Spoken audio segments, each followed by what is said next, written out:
मैं कैलाशपति गोस्वामी, आचार्य हिंदी विभाग, डी स्नातकोत्तर महाविद्यालय सिवान, ऑनलाइन वर्गाध्यापन के अंतर्गत आज मैं एमए हिंदी सेमेस्टर 2 सत्रांश 2 की पत्र संख्या 8 पर चर्चा करने जा रहा हूँ। आज का शीर्षक है उत्तर रामचरितम, प्रथम अंक, श्लोक संख्या 1 से 5। जैसा कि हम जानते हैं, महाकवि कालिदास के समान भवभूति भी संस्कृत काव्य के अनमोल रत्न हैं। साहित्य के नाटक क्षेत्र में वे कालिदास के समकक्ष माने जाते हैं, बल्कि कुछ विद्वानों ने तो भवभूति को कालिदास से भी बढ़कर माना है। कवयः कालिदासाद्या भवभूतिर् महाकवि। जैसा कि जानते हैं, उत्तर रामचरितम भवभूति एक प्रसिद्ध संस्कृत नाटक है। भगवती की 3 प्रसिद्ध रचनाएं उपलब्ध हैं। महावीर चरित अर्थात वीर चरित, दूसरा है मालती माधव और तीसरा है उत्तर रामचरित। ये तीनों ही नाटक हैं। इनमें उत्तर रामचरित उनकी सर्वोत्कृष्ट रचना है। इसलिए कहा गया है उत्तरे रामचरिते भवभूतिर्विशिष्यते। ये नाटक करुण रस का सर्वश्रेष्ठ नाटक है। इसमें भगवान श्री राम के जीवन के उत्तर भाग का वर्णन है, अर्थात रावण वध के पश्चात राज्याभिषेक से आरंभ करके सीता निर्वासन तथा बाद में सीता के पुनः समागम तक की कथा का विस्तृत वर्णन है। इस नाटक में 7 अंक हैं। प्रथम अंक सबसे लंबा अर्थात बड़ा है, जबकि 7वां अंक सबसे छोटा है। इसकी भाषा में कहीं कहीं वैदिक कालीन भाषा का पुट भी मिलता है। यहाँ आज नाटक के प्रथम अंक से श्लोक संख्या 1 से 5 तक का भावार्थ प्रस्तुत किया जा रहा है। श्लोक को देखें, सुने। शास्त्रीय सूत्रधार का कहना है, सूत्रधार के द्वारा कहलाया गया है, कहलवाया गया है। अलमति विस्तरेण अद्य खलु भगवतः कालप्रियानाथस्य यात्रायाम आर्य मिश्रान् विज्ञापयामि एवमत्र भवन्तो युदाङ्कुर्वन्तु अस्ति खलु तत्र भवान् काश्यपः श्रीकण्ठपदलाञ्छनः पदवाक्यप्रमाणज्ञो भवभूतिर्नाम जातु करणीपुत्रः। अर्थात नंदी पाठ के अंत में अति बाहुल्य से कोई प्रयोजन नहीं। आज भगवान कालप्रियानाथ के यात्रा महोत्सव पर आप महानुभावों को मैं निवेदन करता हूँ।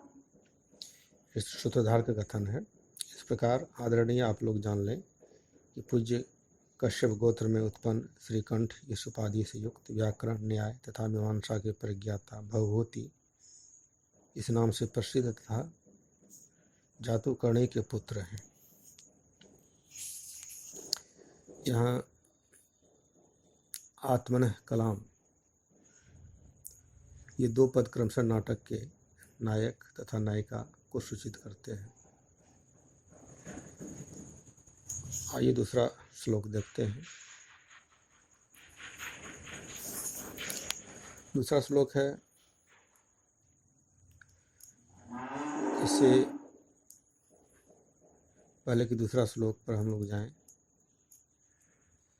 नांदी का अर्थ थोड़ा समझ लें। सूत्रधार क्या है? नाटक के आरंभ होने से पूर्व रंगशाला के विघ्नों की शांति के निमित्त नट लोग वाद्य, गीत, स्तुति पाठ आदि के रूप में जो मंगल कर्म करते हैं उसे पूर्वरंग कहते हैं। पूर्वरंग का सबसे प्रधान अंग नांदी है।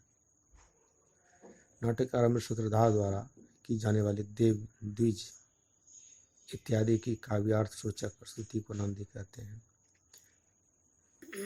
सूत्रधार रंगशाला का व्यवस्थापक, नट विशेष अद्य खलु इत्यादि। देखते हैं दूसरा श्लोक। दूसरा श्लोक है यं ब्रह्माण मियं देवी वाग्यस्येवानुवर्तते उत्तरं रामचरितं तत्प्रणीतं प्रयोक्ष्यते। अर्थात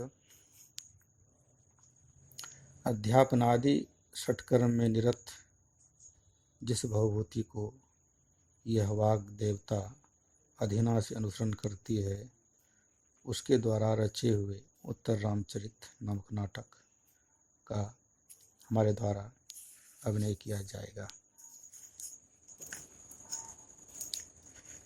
इस शब्द ब्रह्मांडम, इस शब्द में श्लेष है। ब्रह्मा करते ब्राह्मण अथवा ब्रह्मा नामक देवता।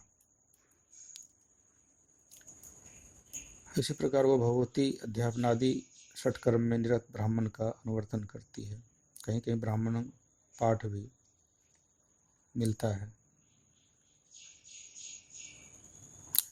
ब्राह्मण शब्द लाक्षणिक प्रयोग अर्थ में प्रयुक्त हुआ है, मुख्यार्थ में नहीं, क्योंकि भगवती को ब्राह्मण वर्ण वाला प्रख्यात करने से कोई विशेष प्रयोजन सिद्ध नहीं होता। अतः यहाँ ब्राह्मण शब्द का लाक्षणिक अर्थ है अध्यापनादि षटकर्म में निरत।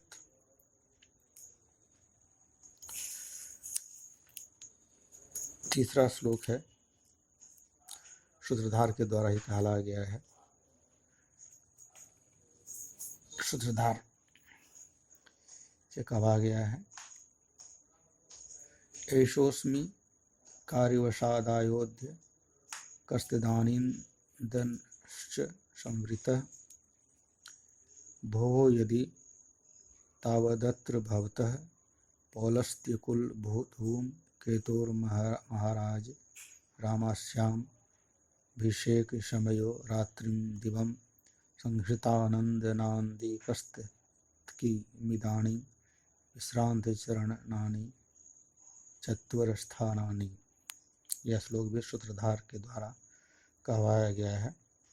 अर्थात अब मैं कार्यवश अयोध्या में रहने वाला तथा उसी समय का अर्थात रामकालीन बन गया हूँ। सब ओर देखकर पुनः अरे अब रावण कुल के धूमकेतु पूज्य महाराज राम का यह रात दिन न बंद होने वाले आनंद सूचक मंगलाचार से युक्त राज्याभिषेक का समय है, तो क्यों इस समय चतुष्पथों के स्थान संचार से रहित हैं, अर्थात चौराहों के स्थान मनुष्यों के चहल पहल से रहित है।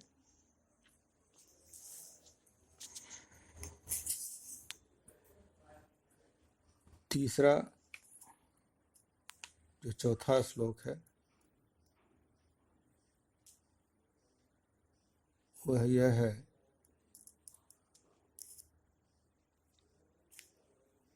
चौथे श्लोक में नट द्वारा कहलवाया गया है भाव प्रेषिता ही ते स्वगृहान महाराजेन लंका समरु सुहृदो महात्मानः प्लवंगमराक्षसा समाजनोपस्थायिनश्च नानादिगन्तागता भ्रमश्रियो राजस्यस्य यत्स्मारानाय एतावतो दिवसान् उत्सव आसीत।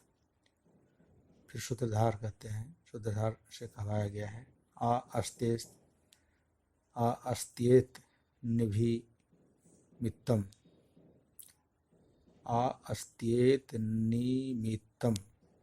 अर्थात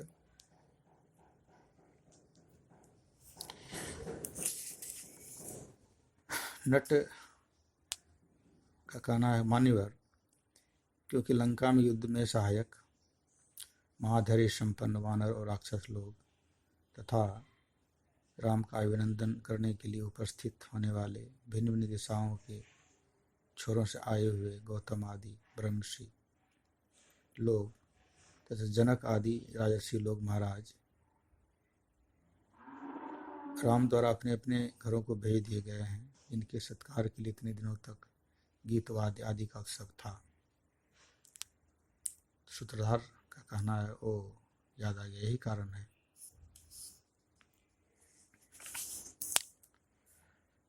यहाँ प्रेषिता का अर्थ भेज दिए गए हैं।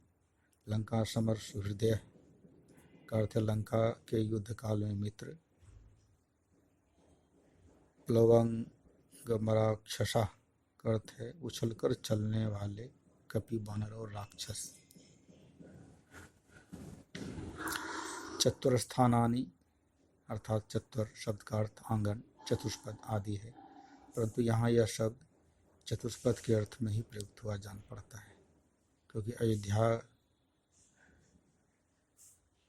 अयोध्यक ने आगे कहा है यही राजद्वार मुपतिष्ठावः, जिससे स्पष्ट एक राजभवन में पहुंचने से पूर्व ही उसे यदि तावत इत्यादि शब्द कहे थे। अगला श्लोक 5वां श्लोक है नट के द्वारा। अन्यस्य